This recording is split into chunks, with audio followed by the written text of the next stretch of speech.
Okay, traders, this is a topic that is going to be very useful to you because when markets are not in trending conditions and the market profile is for range bound or sideways trading action, this is typically where a lot of traders lose their shirts because let's face it, everyone wants to buy low and sell high, and they want to do it for trending markets. And traders really are more apt to trade in this environment because they like to buy oversold conditions and sell overbought conditions. And these are the instances where those terms and those mindsets serve well for the trader. Unfortunately, a lot of the guys that are into trading for the first time, they think that buying breakouts and selling breakouts is a very profitable way of trading. And in trending environments, that is true. But when we go into range bound or a contractionary stage on a higher time frames, it's very important that you take notice where we are trading in terms of the trader's trinity. I mentioned before, and if you've been following my work and material being shared on the internet, I do trade within the fair value zone, which is the most center portion of the trader's trinity, and we're not going to cover that here, but I'm going to just reference it because this is typically what you see around that fair value zone. Um, so whenever we approach that area, and if we start going sideways, you always have to have the concepts that we're going to share here in the forefront of your mind. It'll help you filter trades and not get so fixated on when expecting a breakout to be profitable and when not to expect it to be profitable. Okay, so here we have a typical uh, price swing. We have a daily high and daily low formed.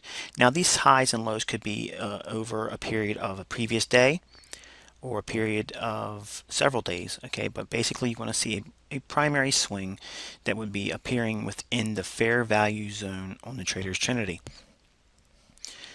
Price typically will meander around and eventually go back to the center of that range. If this happens to happen during the trader's trinity fair value zone, this really bodes well for being accurate. As price starts to meander and starts going into a tighter range, it's very important that you note where the key highs and lows are. At some point, you'll have a defined, very clear, trending sideways range. Okay, and whenever you start seeing this develop, you want to have these levels noted on your chart. Now, as price continues to stay within this range, you have to ask yourself, where would traders be placing their stops? As retail traders, they want to be protecting their shorts and longs. Well, if you look at the swing highs and swing lows that are being depicted in this, while I grant it was probably an oversimplification on my part, but it will accomplish the method. The highs would represent an area where buy stops would be resting for those that want to protect their short positions and or those that continue to trade the upside. They want to be buying a breakout because most traders, they want to have confirmation. They want to see the trade moving in a direction. But unfortunately, a lot of times that's just too far away from where price is really going to go. So price, when it starts to approach the upper boundary and lower boundary, we can anticipate price to bounce. At some point, there's going to be an establishment of positions. Now, this is an accumulation stage in the marketplace, so basically you want to be looking for tips and clues as to where the banks are indicating to us as professional off-floor traders. We would be watching the charts and seeing what they see on their end. In other words, if we were looking at this environment right here, we would the question I'm asking as a professional trader is, where's the most money? Is it buying it or selling it? In other words, the retail traders, are they more inclined to be buying this market or selling it? Because whatever market side that is that has the most money on it, that's the direction it's not going. In other words, if there's more people trying to buy it, it's going to go up, give a reason to give them in the trade, and then reverse and start putting the pain on. As you can see here, any sell stops that would have been resting under the market, price would dip underneath it, activate, and trigger any sell stops. Now that would indicate a liquidation of anyone that was long in the market at a trailing stop as it moved higher and started consolidating. They would have been placing their sell stops just below those swing lows. Also, anyone that is trying to play the breakout game and sell short, they are now triggered and now activated in a new net short position. In other words, they're in the market going down. Well, if there now has been a tip in the market conditions where now the market has been trading softer, the stops on the longs have been taken out, and new sell orders have been triggered in. Okay, so now we have a swing in equilibrium in terms of order flow. So where are the stops going to be at now for those that are net short? They're going to be above those highs. So the central banks will now move and shift order flows up and start pairing orders above those highs. Those highs will have resting buy stops. The buy stops are for those individuals that want to protect their short positions because they just got triggered in net short. So where their stop's going to be above the other side of that range. It's very clear to see this on your chart. When you start training yourself to see it, it's uncanny how it happens almost daily. This is where you want to be selling short because there is an opportunity for that position now being liquidating the net shorts. Now any new longs that would have been trying to buy the break above that, okay, now they're activated and their net long positions are activated, and we are now looking for what to happen. Another pullback into the center portion of this range, and they're going to try to run the stops on the most recent swing low. Notice also that the higher price swing and the lower price swing are still kept in place. Those levels will be important later on.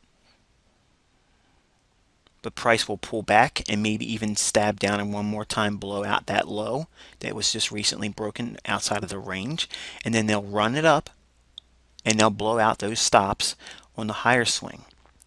Now, trend following traders, breakout artists, they're going to be foaming at the mouth thinking, wow, this is finally taken off. It's time to buy. They're going to be getting in right there. So now what we have here is anyone that would have been net short, they're taken out of the market. Anyone looking to buy on strength, they're in the market. So now where's order flow going to be? Shifted to the lower side. Now, if we are in a bearish environment, this is the condition that you're going to see extreme liquidation and distribution phase. And it will basically look like lightning on your chart. It'll go vertically straight down. What will happen is eventually you'll see the pairing of orders, and then the central banks will come in and put a serious distribution phase in the market and sell into that high.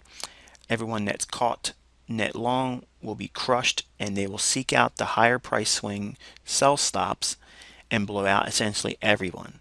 This day or series of days, because it could transpire over a number of days, 1 or 2 days, never typically more than 3, but this environment is referred to as seek and destroy or search and destroy. And what are they doing? They're searching for retail stops. The market's not going to go anywhere. It's just going to pull back to a higher swing range, and it's going to pull back and consolidate towards the middle. Why would it do that? Well, it's already trapped those long from the previous high we just made, and then it pulled back in repricing and blew out the sell stops. So now, essentially, who's in the market? Anyone that would have been buying the market has now been crushed. Either they're going to hold into the trade and suffer through it, or be margined out, or those individuals that are now net short, they're trapped short as the price starts to consolidate and pulls back to the center of the range. This is a classic manipulation on parts of the banks and institutional and traders. They do this for a reason. They want to clear you out of the market. And if you see the market starts to trade in a consolidation, this is the type of environment you want to be trading. This is how you trade range bound or consolidation phases in the market. A market profile like a range environment is going to be fading highs and fading lows. You're going to be buying the low once it breaks a previous stop, and it's going to be selling into a previous high that's once been penetrated. How can you use this information on a chart, and how does it look? Well, it just so happens today was this very event, and we're going to take a look at that now unfolding.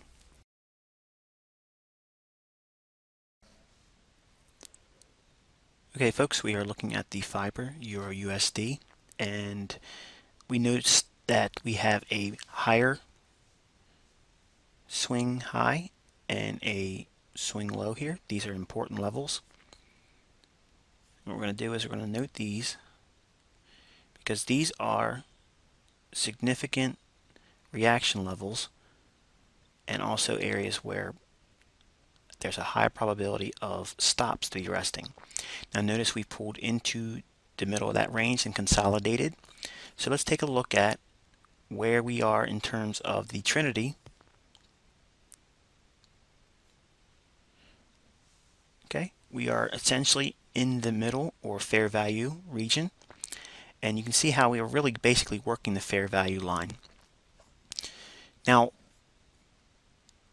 what I wanted to show you is if you look at how price starts to move, as price starts to move sideways, we have a defined range where we can start putting levels on our chart, and we can see where price has a high probability of staying within. Now where do you think stops are going to be? Stops are going to be resting in this area here, buy stops, and then sell stops will be resting below here. This is the first move, moving above this high here, activating any buy stops. They drive it lower. Where it's going to go? Just below the lows in here. Why would it do that? It's going to activate the sell stops, neutralizing any net longs that were created here because they're going to put their stop where? Right here. Okay, so now where's it going to go? The stops are going to be above this level here and here. So the central banks will start pairing orders and drive it above, clearing out the stops. Notice also they gunned it high enough to clear out this significant price range high up here. Now where is it going to go? Well, we have sell stops below here, and remember this low down here?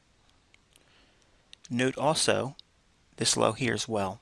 It's very important that you always look to the left and see where pockets of stops would be resting, because that's exactly where retail traders are going to keep their stops. That's the price levels that you trade at. Here is where I went short today. 134.50. Why 134.50? Institutional level. Also this level here is a stop, and it's also in an area where if you look at higher time frames, look at 134.50. I'm not going to do it here. You do it for your own research. But you can see price slammed down below here, and below here. It reached for the lower boundary of the Trinity. This is your lower region. My exit was to get out at 133.30, and it really went down even farther with a low of the 133 figure, which is what I was calling for the other day. And then price has since pulled off the low and then started consolidating. So anyone that was trying to get short down here on a break below this low has been activated. Now it's pulling and consolidating below that, and obviously the bulls here have been slaughtered. And that is the search and destroy in real time on a price chart that happened to be unfolding today in the euro.